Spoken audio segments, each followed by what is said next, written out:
우리 하나님 말씀 같이 보겠습니다. 열왕기상 14장 1절에서 19절입니다. 열왕기상 14장 1절에서 19절 우리 교독하겠습니다.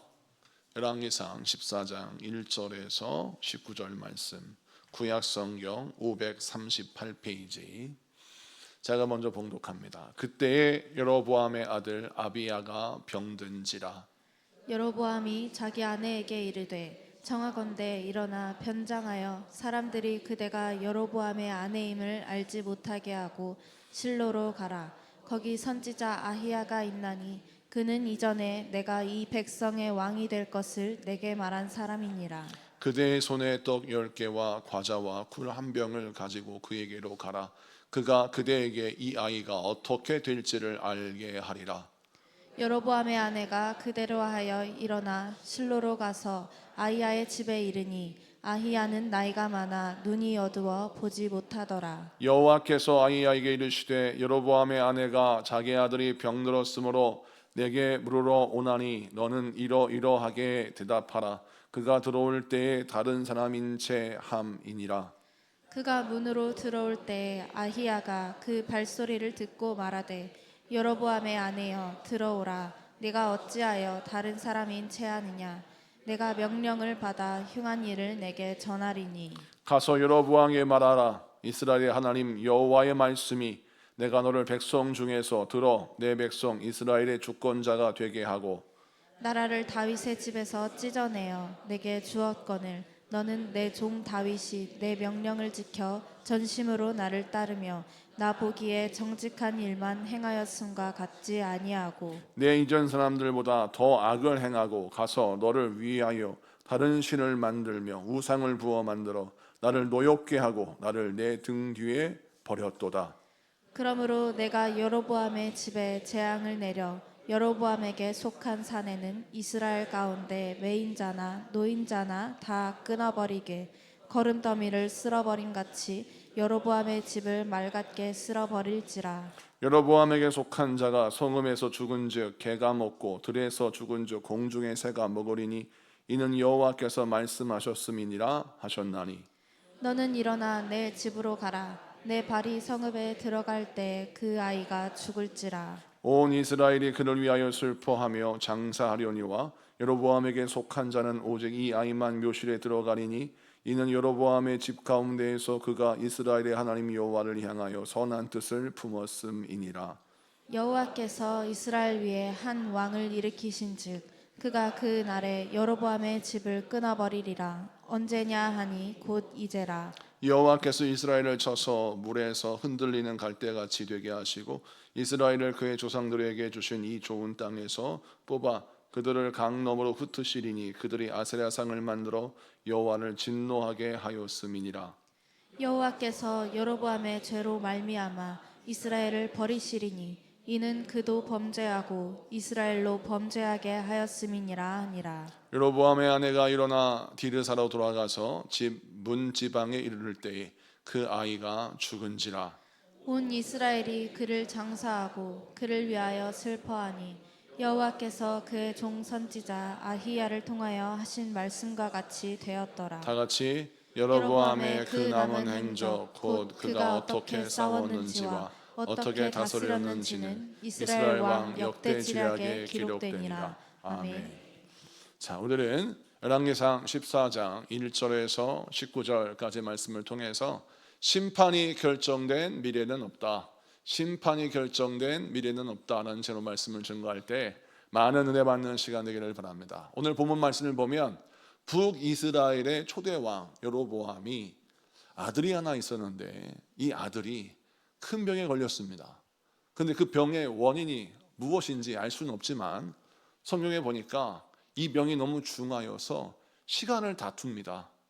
이제 빨리 손을 쓰지 않으면 아이는 죽게 돼요. 왕이니까 그 권세를 가지고 얼마나 많은 사람들을 동원해서 백방으로 알아봐서 아들을 치료할 수 있겠습니까? 열심히 알아보고 치료해봤지만 차도가 없는 겁니다. 이제 아들의 목숨이 경각에 다다랐습니다. 이제 어쩔 수 없이 마지막 수단을 써야 되는데 그 마지막 수단이 무엇이었냐면 여로보암이 자기 아내를 이스라엘의 하나님의 선지자 아히야에게 보내서 자기 아들의 생사를 묻는 것을 부탁하려고 합니다. 여기에서 잠깐 우리가 좀 살펴볼 것이, 여러분, 여로보암은 어떤 사람이었어요? 하나님께서 그를 왕으로 세우셨지만 그는 왕으로 세워진 다음 하나님의 은혜를 잊어버린 채 자기의 왕권을 강화하기 위해서 자기를 위하여 우상을 만들었습니다. 오늘 읽은 본문에서도 여로보암이 자기를 위하여 우상을 만들었다라고 기록하고 있지 않습니까? 그러니까 자기의 권세, 자기의 왕위, 이걸 보존하기 위해서 우상을 만들고, 특별히 이 우상을 애굽에서 수입했는데 애굽에서 수입한 우상들이 수백 가지가 넘습니다. 이렇게 다양한 우상을 준비하여서 하나님께 범죄하는 일에 앞장섰어요. 오히려 이것을 장려했습니다. 그래서 많은 이스라엘 백성들이 남유다 백성들과 다르게 하나님께 범죄하고 그릇된 길, 잘못된 길을 걸어가게 됐죠. 그 일의 장본인이 여로보암입니다. 그런데 그렇게 우상 숭배를 장려했던 사람이 베델과 단에 있는 거짓 선지자들에게, 또 잘못된 가짜 제사장들에게 자기 아들의 안위와 자기 아들의 소생함을, 회복을 묻지 아니하고 어떻게 하느냐? 여로보암이 평소에 그렇게 하나님을 등지고 하나님을 버리고 행동했던 그 하나님의 선지자 아히야에게 아내를 보내려고 하는 거예요. 이걸 가만히 보니까 이 여로보암은 마음 깊숙한 곳에서 무엇을 알 수 있습니까? 하나님이 내 마지막 보루다라는 것을 알고 있는 거예요. 그런데 그가, 아히야가 어떤 사람인지 잘 알고 있잖아요. 오늘 읽은 성경 보니까 이 아히야 선지자는 여로보암에게 최초로 네가 북이스라엘의 왕이 될 것이다 라고 예언한 사람이에요. 그러니까 이 아히야는 사실 자기에게 은인 같은 사람인데, 이 아히야가 여로보암에게 당부한 말이 있습니다. 당신이 북이스라엘의 왕이 되겠지만 명심할 게 있다. 그것이 무엇이냐? 다윗처럼 하나님의 명령, 말씀, 율례와 법도 이것을 잘 지켜서 바른 길을 걷는 자가 되어야 한다라는 것을 명령하듯 당부했습니다. 그 내용을 한번 살펴볼까요? 열왕기상 11장 37절 38절을 봅시다. 자, 열왕기상 11장 37절 38절 다 같이 읽습니다. 시작. 내가 너를 취하리니 너는 내 마음에 원하는 대로 다스려 이스라엘 위에 왕이 되되, 내가 만일 내가 명령한 모든 일에 순종하고 내 길로 행하며 내 눈에 합당한 일을 하며 내 종 다윗이 행함같이 내 율례와 명령을 지키면 내가 너와 함께 있어 내가 다윗을 위하여 세운 것 같이 너를 위하여 견고한 집을 세우고 이스라엘을 내게 주리라. 아멘. 오늘 말씀에 분명히 쓰여져 있죠. 여로보암에게 당부하고 명령했습니다. 네가 다윗처럼 하나님의 말씀, 율례, 법도, 명령 다 지켜 하면 다윗을 위해 세운 것 같이 너를 위하여 견고한 집을 세워주겠다 약속했어요. 근데 이 약속을 완전히 뭉개고 무시해버렸어요. 왜겠습니까? 이 보이지 않는 하나님의 말씀 믿는 것보다 자기가 실제적으로, 현실적으로 우상숭배 문화를 북이스라엘에게 제공하는 것이 훨씬 더 자기에게 유리하기 때문에 하나님의 말씀을 내팽개 치고 이 아히야의 권면을 무시하고 그는 자기가 하고 싶은 대로 살았어요. 그런데 이제 발등에 불이 떨어졌죠. 아들이 죽게 생겼어요. 그러니까 이제 아들의 생명을 살리고자 자기가 무시했던 하나님, 자기가 버렸던 하나님의 선지자 아히야에게 아내를 보내는 겁니다. 근데 아내를 보냈는데, 아내를 보내봤자 이 아히야 선지자가 너 여로보암의 아내가 왔구나 라고 할까봐 아내를 변장시켜요. 오늘 말씀 2절을 보겠습니다. 2절 다 같이 읽습니다. 오늘 본문 말씀 2절 보겠습니다. 시작. 여로보암이 자기 아내에게 이르되 청하건대 일어나 변장하여 사람들이 그대가 여로보암의 아내임을 알지 못하게 하고 실로로 가라. 거기 선지자 아히야가 있나니 그는 이전에 내가 이 백성의 왕이 될 것을 내게 말한 사람이니라. 아멘. 오늘 2절에 다 나와 있죠. 아히야는 내가 예전에 이 나라의 왕이 될 것이라고 말한 사람이다. 근데 그 사람에 갈 때 당시 주의할 게 있어. 사람들이 못 알아보게 변장을 해야 된다. 왜 변장해야 됩니까? 두 가지 이유가 있어요. 첫 번째 이유는 이 아히야가 여로보암의 아내인 것을 알면 분명 자기의 부탁을 들어주지 않을 거라 생각합니다. 왜 그럴까요? 아까 서두에 말씀드렸던 것처럼 아히야의 말을 듣지 않았고 하나님을 버렸기 때문입니다. 아이야에게 큰 실망을 안겨준 왕이 여로보암이죠. 그러니까 자기의 아내라고 밝히면, 자기 아들의 문제라고 밝히면 아이야는 기도 안 해주고 거절할 것이라고 생각했기 때문이에요. 두 번째, 오늘 읽은 본문이니까 사람들이 알아보지 못하도록 했어요. 여러분, 사람들이 왜 알아보는 것이 두렵습니까? 이유는 본인 스스로가 우상숭배를 장려했던 사람이에요. 근데 이율배반적으로 자기는 백성들에게 우상숭배하라고 해놓고서 자기는 몰래 뒷구멍으로 이 아이야에게 가서 전능하신 하나님께 자기 아들의 안위를 부탁하면 자기가 이율배반적인 사람이 되는 거예요. 겉다르고 속다른 사람이 되는 겁니다. 그러니 이것 또한 면이 안 쓰는 거예요. 그리고 잘못하면 자기가 여태까지 쌓아놨던 우상숭배 종교 문화가 무너질 것 같은 거예요.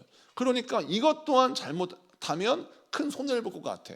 그러니까 그가 부요지책으로 생각해낸 것이 무엇이냐면 아내에게 변장을 해서 그냥 이 아내가 내 아내가 아니라 어떤 아이를 둔 엄마의 입장에서 아이에게 찾아가서 자기 아이의 생사의 문제를 묻고 부탁을 하려고 보낸 것입니다. 그러니까 이 여로보암의 모습을 보니까 여러분 얼마나 치사합니까? 자기 아들이 사경을 헤매고 있어요. 그런데 그 사경을 헤매고 있는 그 아들을 살리는 중요한 문제에서도 이 여로보암은 무엇을 따져요? 자기의 안위를 따져요. 자기의 체면을 따져요. 그리고 그것을 위해서 아내를 변장시키고 또 회개하고 돌이키면 될 텐데 회개하고 돌이키는커녕 자기가 혹시라도 마을 사람들에게 또 백성들에게 수치를 당할까 봐 부끄러움이 두려워서 수치가 두려워서 자기 아내를 변장시켜 아이야에게 보내는 것입니다. 이 장면을 통해서 우리 하나님은 우리에게 무엇을 보여주시느냐? 여러분, 우리가 신앙생활 할 때 무엇을 부끄러워하는지를 우리가 한번 점검해 보기를 원합니다. 우리가 신앙생활 하면서 무엇을 부끄러워하고 무엇을 수치로 여깁니까? 여러분, 세상에서는 돈 없는 게 부끄러움이에요. 남들보다 좋은 옷을 입지 못하고 허름한 옷을 입으면 부끄럽게 생각해요.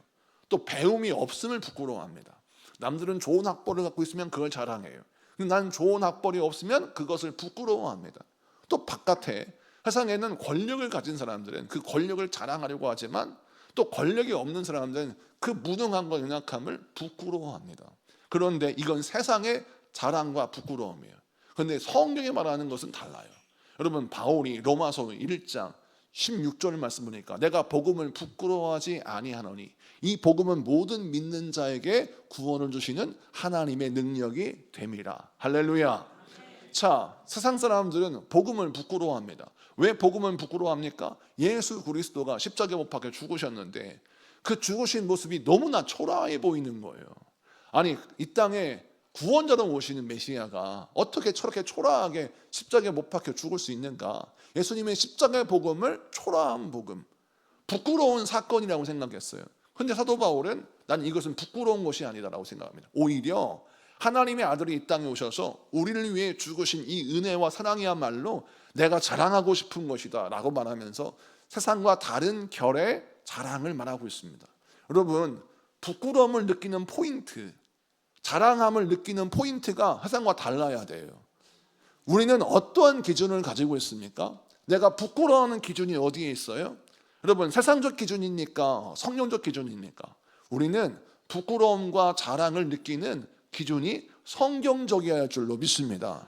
내가 남들보다 돈이 있다 없다, 건강이 있다 없다, 권력이 있다 없다, 명예가 있다 없다, 이것 가지고 부끄러움과 자랑을 희비를 엇갈리 하지 말고 우리 주님께서 우리에게 자랑스럽게 말하라고 하는 그 자랑하는 것이 무엇인지를 살펴보냐면 나에게 은혜 베푸신 걸 자랑하고 나에게 십자가의 능력을 주신 걸 자랑하고 할렐루야, 나에게 부활의 생명을 주신 걸 자랑해야 할 줄로 믿습니다. 무엇을 부끄러워해야 돼요? 세상의 자랑만이 나 인생의 전부인 것을 부끄러워해야 돼요. 내가 주님 안에서 얼마나 초라하고 부끄러운 자인지를 알지 못하고 세상에서 내가 어떠한 배경을 갖고 있느냐, 그 세상에 가지고 있는 가치만을 자랑한다면 이것이 오히려 더 수치스러운 일이라는 것입니다. 왜냐하면 지옥에 가면 지옥에서 온갖 우리의 죄가 다 드러나기 때문에 그 죄로 말미암아 여러분 심판받는 것이 얼마나 더 부끄러운 일입니까? 더 큰 수치를 당하기 전에 돌이키고 회개하는 게 중요하죠. 그래서 우리는 이 땅에 살면서 하나님의 나라를 살아가는 연습을 해야 되는데, 그것이 무엇이냐면 하나님의 나라에서의 자랑과 수치는 이 땅과 달라요. 만약 이 땅에 자랑과 수치만을 가지고 하늘나라 가면 그 사람은 거기에 합당한 사람이 아닌 겁니다. 하나님의 나라는 복음을 자랑해요. 하나님의 나라는 하나님의 마음과 하나님께 찬양과 영광 누리는 영적인 관계를 자랑합니다. 이것을 기쁨으로 여겨요. 무엇을 여러분 배설물로 여깁니까? 이 땅의 자랑, 이 땅에 나의 육신의 것, 나의 껍데기를 자랑하고 그 껍데기를 귀하게 여기는 그런 것을 배설물로 여기는 것입니다. 여러분, 물론 그렇다고 해서 여러분들로 하여금 세상에서 성공하지 마라, 돈도 벌지 말고 공부도 하지 말고 열심히 인도하지 마라, 이런 말을 가르치는 게 아닙니다. 내가 세상에서 대통령을 할 수도 있고 장관도 할 수 있고 세상에서 정말 부유한 재벌이 될 수 있는 거예요. 그런 거를 여러분 나쁘게 말하는 게 아니에요. 우리 예수님은 우리에게 여러분 어떤 은혜 주셨습니까? 큰 성에도 복음을 증거하시고 작은 마을에도 복음을 증거하시고 막달라 마리아 같이 7 귀신 들린 자도 쓰시기도 하시지만, 우리 예수님은 헤롯의 청지기 구사의 아내 요한나도 쓰셨어요.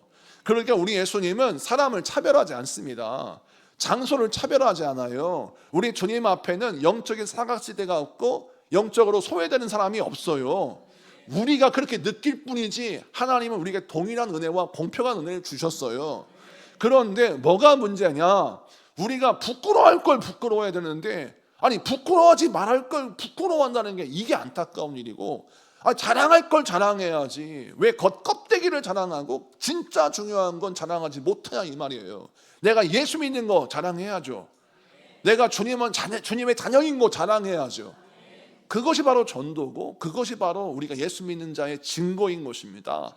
그래서 오늘 이 말씀을 기억하십시오. 오늘 본문 1절 2절 말씀을 통해서 자기 체면에 묶여서 자기 아들의 생명이 경각에 달렸는데, 본인만 회개하면 아들이 살 수 있고 본인만 돌이키면 아들이 구원받을 수 있는데, 이 사람이 자기 체면 때문에 하나님께 끝까지 회개하지 못하고 비겁하게 누굴 보내요? 아내를 보내요. 얼마나 비겁해요. 여러분, 아들이 아픈 문제는 오늘 본문의 말씀에 보면 여로보암의 죄 때문이에요. 모든 고난이 사람의 죄, 부모의 죄 때문은 아닙니다. 이 설교를 들으시면서 여러분 오해하시지 말아야 돼요. 내 자녀가 아픈 게 다 부모 죄 때문이야, 이렇게 단편적으로 해석하면 정말 아전인수격으로 해석하는 거예요. 이건 잘못된 해석입니다. 그런데 때로는 하나님이 특별한 경우에 부모의 죄를 깨닫게 하기 위하여 아들을 치실 때가 있어요. 그때가 언제냐? 오늘 이 본문의 말씀과 다윗의 경우였어요. 그런데 이럴 때마다 항상 기억해야 될 것은 무엇을 생각하느냐? 하나님이 나의 회개를 원하시는구나. 그래갖고 내가 회개하면 되는 거예요. 그러면 이 문제가 다 풀려. 그런데 회개하지 않은 이유는 무엇입니까? 여로보암의 체면, 자존심, 한 줌도 안 되는 내 자존심 때문에 끝까지 회개하지 않고 돌이키지 않고 아내를 희생시키고 자녀를 희생시키는 여로보암의 모습을 보면서 우리의 모습을 돌아보며 회개해야 될 줄로 믿습니다. 회개는 부끄러운 수치가 아니에요. 성경에서 말하는 회개는 유턴입니다. 후진이에요, 후진. 여러분, 유턴하려면 후진해야 합니다. 후진이라는 기어는 자동차가 방향을 바꾸게 하는 아주 중요한 도구예요. 회개는 우리 인생의 방향을 바꾸는 터닝 포인트입니다. 얼마나 중요한 일입니까? 누가 여러분 후진하는 걸 수치라고 생각해요. 나는 절대 후진은 없어. 직진만 하면요, 여러분 서울에서 출발하면 저기 부산으로 갈 수밖에 없는 거예요. 길을 잘못 들면 잘못된 길로 갈 수밖에 없는 거예요. 그런데 우리 인생을 살다 보면 때로는 유턴할 때가 있습니다. 그런데 그 유턴할 수 있는 유연함을 가진 사람이 승리하고 올바른 길을 가는데, 그 신앙을 가지려면 어떻게 해야 됩니까? 회개를 여러분의 인생의 터닝 포인트로 삼는 여러분 되시기를 축복합니다. 자, 그 다음에 여로보암의 아내가 남편이 왕이니까 왕의 권위로 당신이 가, 아이야 선지자한테 가서 당신이 아들의 생명의 안위를 물어. 그리고 갈 때 내 체면이 있으니까 변장하고 가서 라고 하니까 이 아내가 어떻게 해요?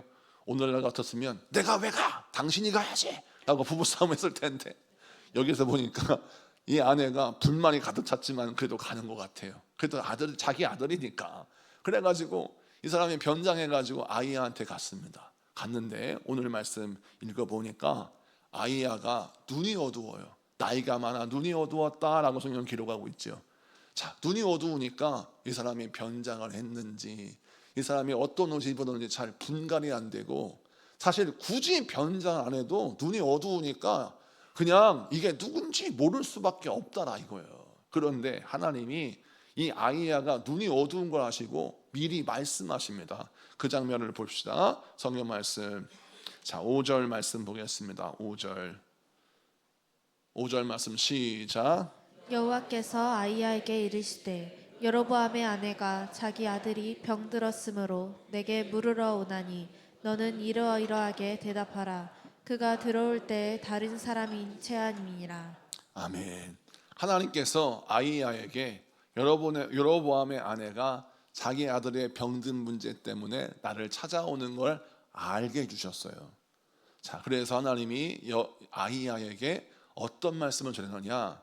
네 아들이 죽을 것이다 라고 하는 무시무시한 말씀을 전하십니다. 오늘 말씀에도 뭐라고 말하냐? 흉한 소식, 흉한 일을 내게 전한다 라고 말씀하고 있어요.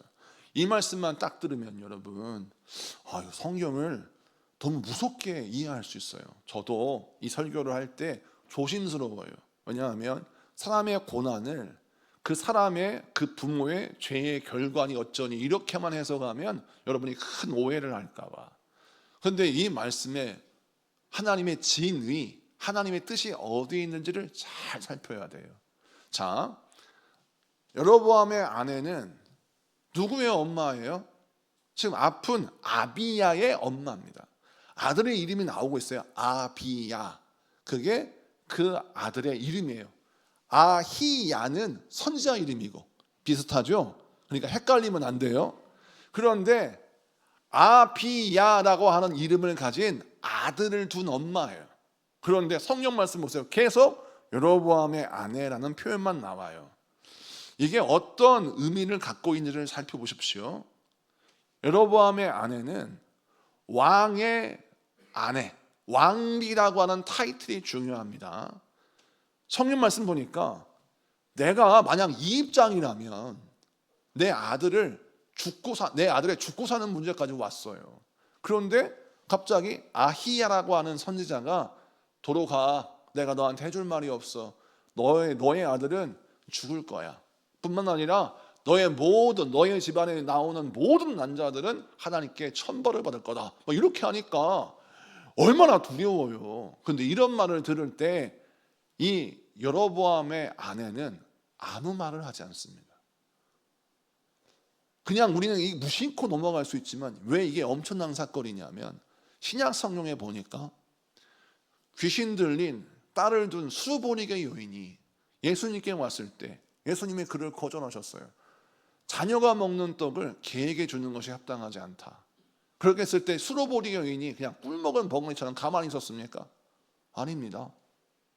예수님, 개들도 주인의 자녀의 먹는 상에 떨어지는 부스러기를 먹습니다. 그 부스러기 은혜라도 주십시오. 이게 엄마예요. 이게 부모예요. 내가 부끄러움 당하는 거, 내가 수치당하는 거 하등 문제가 안 돼요. 내가 무릎을 꿇으라면 무릎을 꿇겠어요. 그러니 선지자님, 우리 아들을 좀 살려주세요 라고 반응이 나와야 정상 아닙니까? 그런데 성경 말씀 보니까 아비야의 엄마라고 쓰지 않고 여로보암의 아내라고만 쓴 이유는 뭐냐면, 이 성경을 어떻게 해석하느냐, 이 여자는 끝까지 엄마로 살지 않고 왕비로 살기를 원했단 말이에요. 왕비가 들을 때는 기분 나빠. 이까짓 게 뭔데 나한테 이런 말을 해 라고 빈장이 확 상해버리니까 아비야의 엄마로 반응하지 않고 여로보암의 아내로 반응하는 거예요. 왕비가 뭐길래? 누구의 아내가 뭐길래? 그 타이틀이 아들을 살리는 거하고 무슨 상관이 있어서 이런 어리석은 짓을 합니까? 제가 이 성경을 읽고 해석하면서 너무 마음이 아팠어요. 여러분 누구로 인생을 삽니까? 물론 많은 여성분들, 많은 남성분들 자기의 인생이 있었어요. 저도 목사로서 인생을 살고 두 아이의 아버지로 인생을 살고 한 아내의 남편으로 인생을 살죠. 다양한 역할이, 다양한 직분이 저에게 있어요. 그런데 저도 이준희라고 하는 인생이 있어요. 가끔씩 우리 사모랑 길을 지나가다가 장난감이 있는 가게에 딱 보면 제가 물끄러미 봐요. 우리 사모가 뭘 그렇게 장난감을 물끄러미 보내요. 옛날에 내가 어렸을 때 저걸 꼭 사고 싶었는데 내가 나이 들어서 저걸 살 수 있는 돈이 있는데 부끄러워서 못 산다 라고 하면서 우스갯소리를 말했을 때 목사님 아직 나이가 이제 곧 있으면 50대 중반이 된 나이가 되는데 무슨 아이들이 갖고 있는 장난감을 그렇게 보고 있냐고. 여러분 모든 사람은 젊은 시절 자기의 모습을 가지고 있죠. 이걸 부인하는 건 아닙니다. 그러나 그걸 잠시 내려놓을 수 있는 이유는 무엇입니까? 집불이 나에게 있고 아버지의 인생이 나에게 중요하기에 내가 과거에 어린 시절 갖고 싶었던 거, 놀고 싶었던 거, 이준이라는 인간으로 즐기고 싶은 삶을 과감히 내려놓을 수 있는 이유는 무엇입니까? 사명이 있기 때문에 그렇습니다. 근데 사명을 잃어버리면 어떻게 돼요? 이렇게 정말 뭐가 뭔지를 모르는 이 아비야의 엄마 같은 삶을 사는 거예요. 아비야가 얼마나 불쌍합니까? 자기 어머니 아버지라는 사람이 자기를 위해서 자존심 하나 못 내려놔요. 아버지는 끝까지 지가 회개해야 되는데 지가 회개하지 않고 아내 보내고, 남편 대신 온 여로보암의 아내는 아들의 엄마로서 무릎 꿇고 살려달라고 빌어야 되는데 그게 아니라 기분 딱 나쁘니까 입 딱 다물고 한마디를 하지 않습니다. 애원도 하지 않아요. 울지도 않아요. 매달리지도 않습니다. 이게 여로보암의 아내로서 사는 인생의 모습이에요. 여러분은 하나님 앞에 어떤 인생을 삽니까? 인간 아무개의 인생을 삽니까? 아니면 누군가의 남편과 아내의 인생을 삽니까? 아니면 누군가의 엄마 인생을 살고 누군가의 자녀의 인생을 삽니까? 여러분 나를 위해서 울어줄 자가 있는 자는 복된 사람이에요. 그런데 나를 위해서 울어줄 자가 없어요. 얼마나 불행합니까? 아비야가 그런 인생이에요. 아비야는 자기를 위해서 울어줄 아버지가 없어요. 자기를 위해서 애원해줄 엄마가 없습니다. 엄마 아빠는 있는데 그 잘난 왕과 왕비라는 타이틀 앞에서 자기 자존심 부리느라고 자기를 위해서 울지 않아요. 그냥 흉내만 냅니다. 아히야라고 하는 선지자에게 사람을 보내는 흉내, 아히야 앞에 마지못해 가서 그것도 변장하고 가서 내가 왕비라는 품위와 체면이 깎일까 봐 입 딱 다물고 새초롬하게 서 있다가 수치를 당했다고 이를 부득부득 걸고 집에 돌아가는 이런 어이없는 짓거리를 하는 엄마로서 여러분 살아가는 이 안타까운 모습을 보면서 여러분 우리가 다시 한번 어떤 결단을 해야 합니까? 여러분 우리는 내 개인의 인생을 사는 것도 중요하지만 내가 맡고 있는 사명의 삶이 무엇인지를 다시 한번 점검해야 합니다. 사명을 잃어버리면 이렇게 초라한 자가 돼요. 사명을 잃어버리면 이렇게 어이없는 실수를 합니다. 여러분 하나님이 여로보암의 아내 이 여인에게 마지막 기회를 줬어요. 자, 우리 하나님이 이와 비슷한 상황을 여러 번 연출하셨습니다.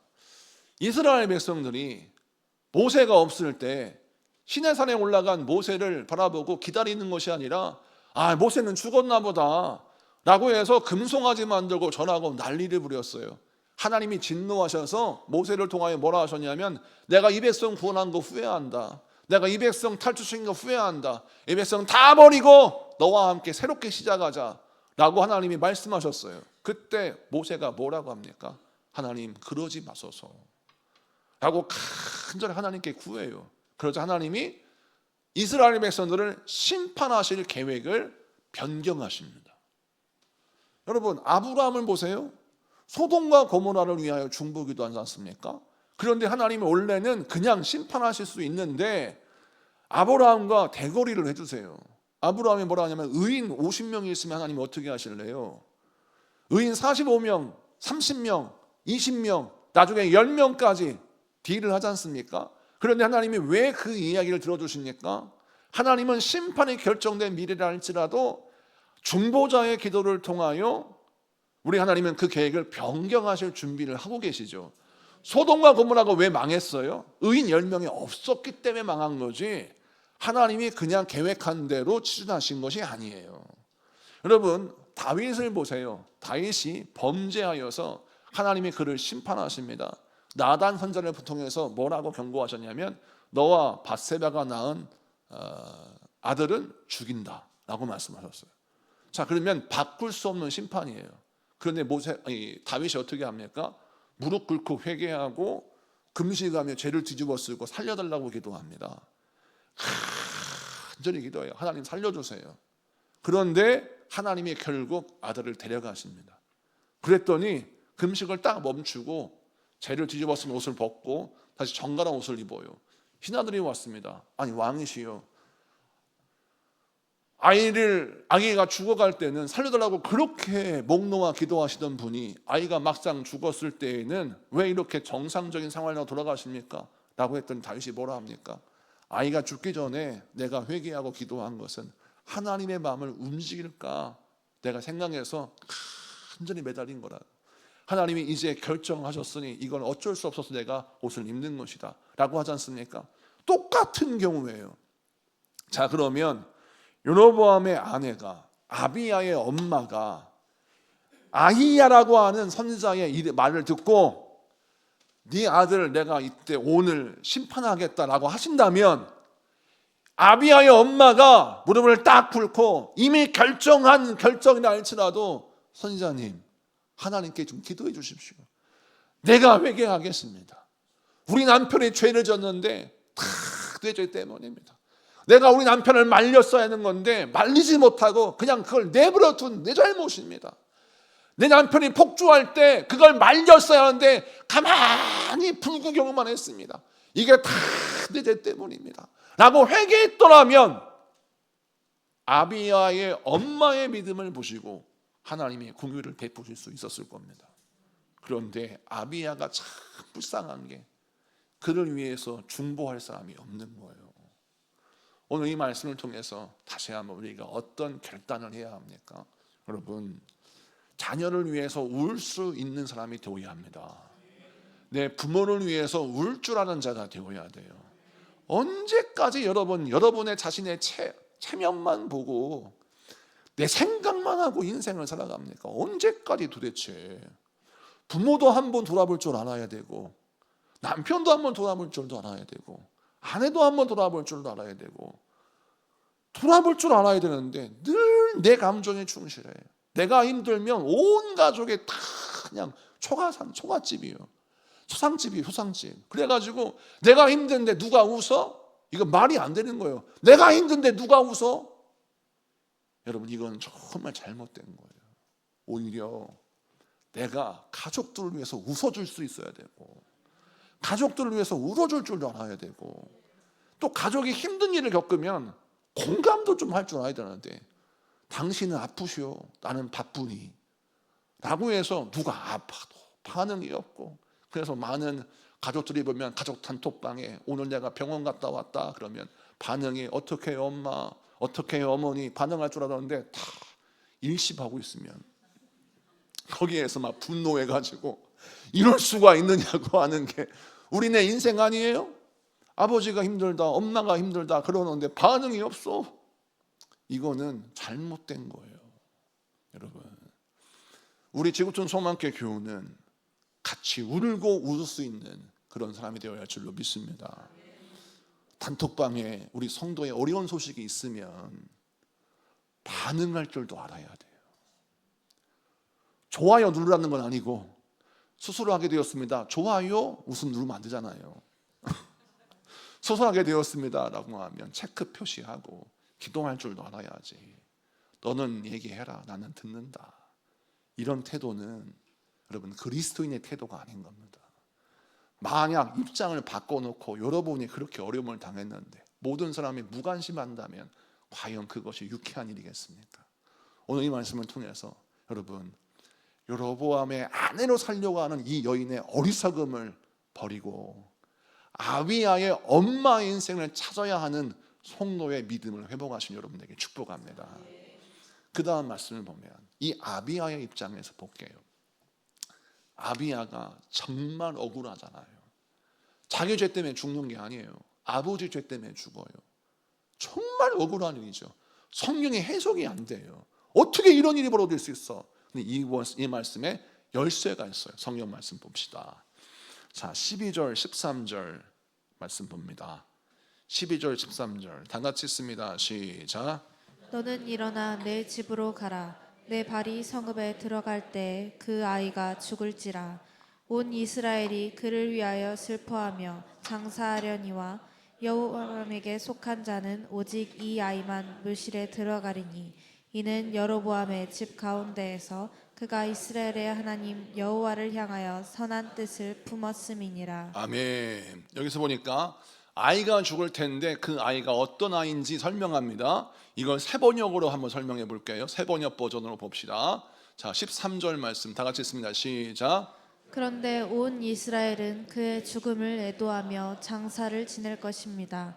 여로보암 가문에서는 그 아이만이 주 이스라엘의 하나님께서 보시기에 착하게 살았으므로 여로보암의 가문에 속한 사람 가운데서 그 아이만 제대로 무덤에 묻힐 수 있을 것입니다. 아멘. 자, 이 말씀 아비야에 대한 말씀은 두 가지 해석할 수 있어요. 첫째, 오늘 말씀을 직역하면 아비야가 착한 사람인 것을 하나님이 아십니다.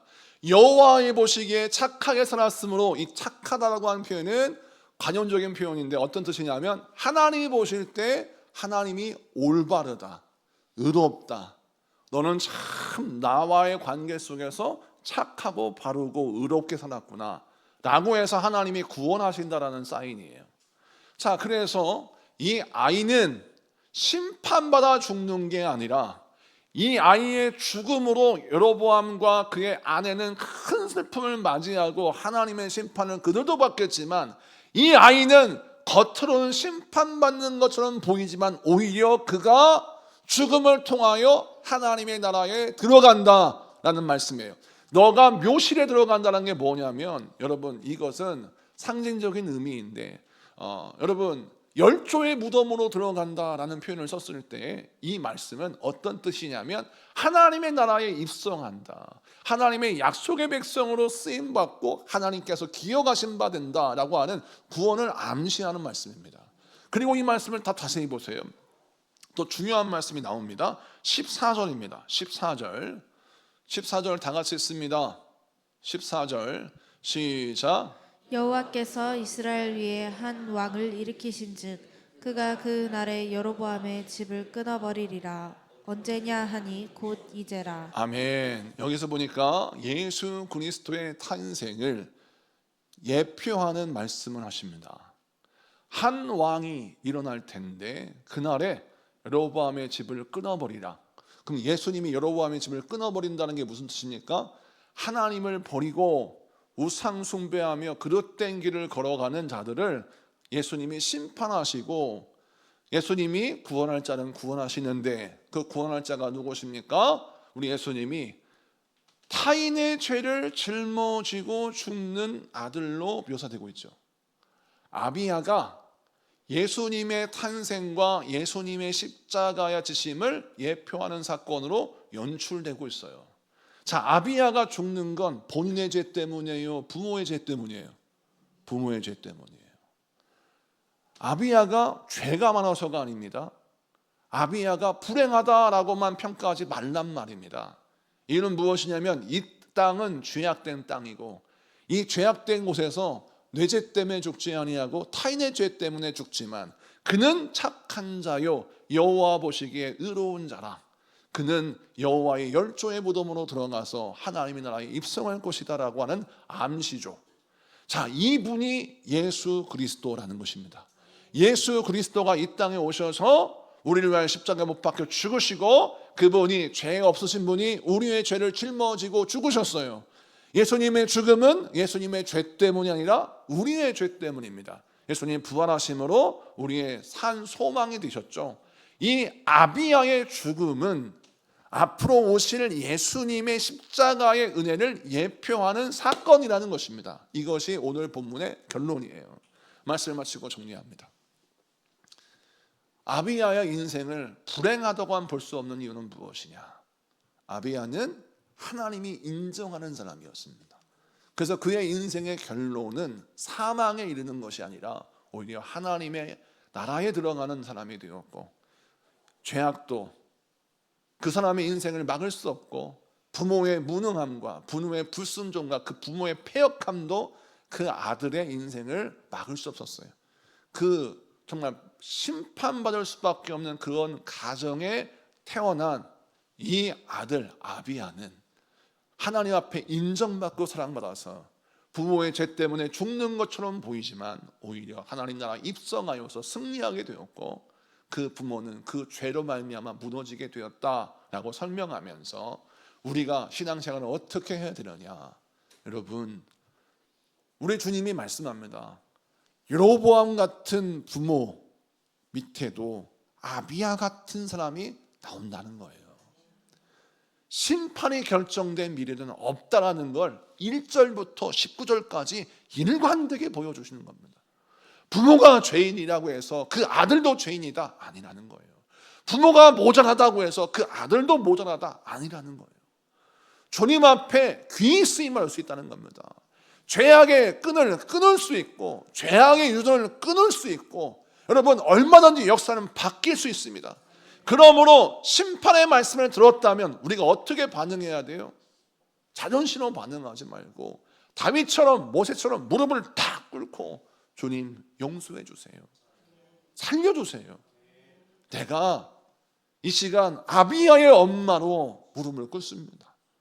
면목 없습니다. 내 남편의 죄를 용서하시고 내 아들을 살려주십시오 라고 무릎 꿇을 수 있는 그 믿음의 사람이 되어서 저와 여러분이 이 땅에 살려야 할 영혼들, 그 영혼들을 살려내는 우리 모두가 되기를 축복합니다. 심판이 결정된 미래는 없다는 사실을 마음에 품고, 어떠한 절망적인 소식을 듣다 할지라도 끝이 아님을 깨닫고 절대 미리 포기하지 말고 하나님의 결론 내실 때까지 끝까지 믿음으로 나아가는 여러분 되시기를 축복합니다. 찬양하겠습니다.